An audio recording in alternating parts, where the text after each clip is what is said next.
bende dongruoge to kaunti ma Kisumu nitiere godo kendo gin dongruoge maber to bende wang'e ni kamoro amora mantiere ber nyaka achiedh nade moro nene. Aken mar mondo mi kaunti ma Kisumu utim dongruoge ma kamagi, achiedh nade mage moseneno gi wachni mogik watieko? Well, achiedh nade to ok tamre kamoro amora ma idhiye iwacho ni there is no house without issues. Gima waneno ahinya kaka jotelo ma kaunti ma Kisumu en ni samoro yuto mag omuom mitimo godo chenro mang'eny wanyalo gombo timo bedo matin, and samoro biro bende ok obi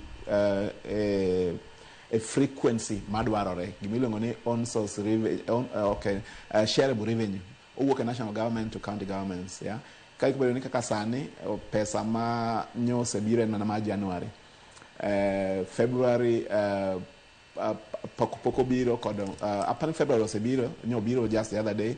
March makoro wantie ni pod onge pesa ne, manyiso ni mondo mi watim chenro wagi on time nitie a lapse mar maybe a month kama because of pesa monego beni biro does not come on time every day. King'iyo chenro mar choko pesa bende omuom mar county ma dhongare luongo ni on source revenue is a very big issue. Nitie ng'ikruok kata, you know, people never get to, you know, hit their target. Like in Kisumu, our target is to collect 3 billion every financial year. Tapani the best setting is 1.8 billion. So you can see ni one gi shortfall mar almost 1.2 billion. Mondo implement all the projects madwaro kaluwore gi budget motemade gi budget maketo. Machielo en ni samoro jo mimiyo tije bende mondo miyo complete gi on time samoro bedo matek.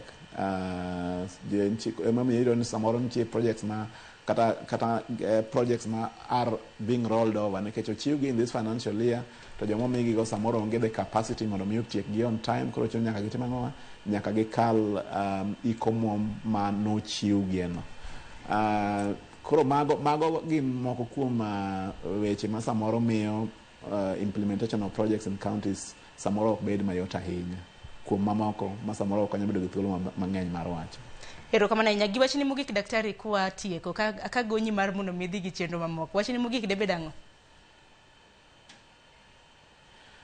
Wachna mogik en ni wasir serikal mag counties kata the devolved units, nikech mano ema biro miyo dongruok ma wadwaro chopo n'oganda e tunge ka tunge mag piny.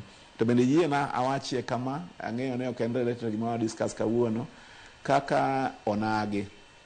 Agombo kwayowa ni mondo wabedi achiel kata kanyakla mar onagi mosemiyo wayudo dongruok mang'eny ahinya e piny mar Kisumu. Kawacho mapiyo piyo, riwruokwa kaka oganda ema nomiyo nwayudo independence mar piny. Ka Jaramogi nowacho ni onge kaka wanyalo yudo kata wanyalo kawo telo ka jowa moko poni ang'owa, poni e jela.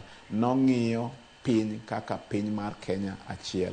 Riwruokwa no be nomiyo wa repeal section 2A manomiyo loch mar thor gweno ne chando ji e ndalo cha higa mar 1991 kanyo. To riwruok mar onagino be manomiyo nwaketo one of the most progressive governments mar Mheshimiwa His Excellency Mwai Kibaki, God rest his soul in peace, kane jakom moluor Raila Amolo Odinga, God rest his soul in peace, kanowacho ni Kibaki tosha. Mapiny noduogo ang'owa achiel. At that point nowacho ni jo Kenya were the most optimistic people I think in the world. Riwruokwano be momiyo wayudo ang'owa devolution makoro kelo sani loch mar kor gwenge mamiyo koro dongruok donjo kamoro amora. Koro wariwre uru kaka oganda e party mar ODM motelne gi Dr. Oburu Oginga Odinga. Wasemiye thuolo ni en owuon odhi ogo kom piny gi wuon piny His Excellency William Samoei Ruto mondo kwa dhi e piny owacho machielo cha to wabedie gi mbi moloyo ma wan godo sani, wabedie gi lemo moloyo ma wan godo sani. Maduong' ahinya en ni in a coalition arrangement, it is not just the positions that matter. I think for me the most important thing that matter en gima wadhi timo ne jopiny. Ka wan kod manifesto kaka jo ODM, en ang'o gango manie manifesto marono madhi donjo in that collective manifesto mwadhi implement together with our would-be partners. I think ni kanyo manego beno chakore nikech mano ema dhi miyo jopiny yudo dongruok magidwaro. Ka en somo manone mwadwaro, be mano nyalo timore. Ka en thieth manone mwadwaro, be mano nyalo timore. Mago e kind mamoko. Ka ok kamano, to maduong' ahinya nakwayo riwruok mar ogandawa e chama achiel mar ODM. Erokamano ahinya Dr. Owili, wagoni erokamano komido thuolo mano mar to kodwa kaka TV mar Ramogi. Kata bed ni thuolo nano, kata kamano wagoyo erokamano kaluwore koda chenro mamoko ma bende intiere godo. Wagonyi mar mondo midhi nyime koda chenro magi. Ne korom ga jwang' mano kanyo nene Dr. Mathew Owili, Jalup gavana e kaunti ma Kisumu, ma bende naleronwa ayanga gedo gi dongruok e kaunti mano ma Kisumu kaka chala. Gisani kane neno posters nantiere koda welo ariyo. Gisani adaro mar mondo mi atwak koda director maduong' mano mar Homa Wasco en Homa Bay County Water and Sanitation Company. Antiere ka gi director margi maduong' mano Tom Nyonje.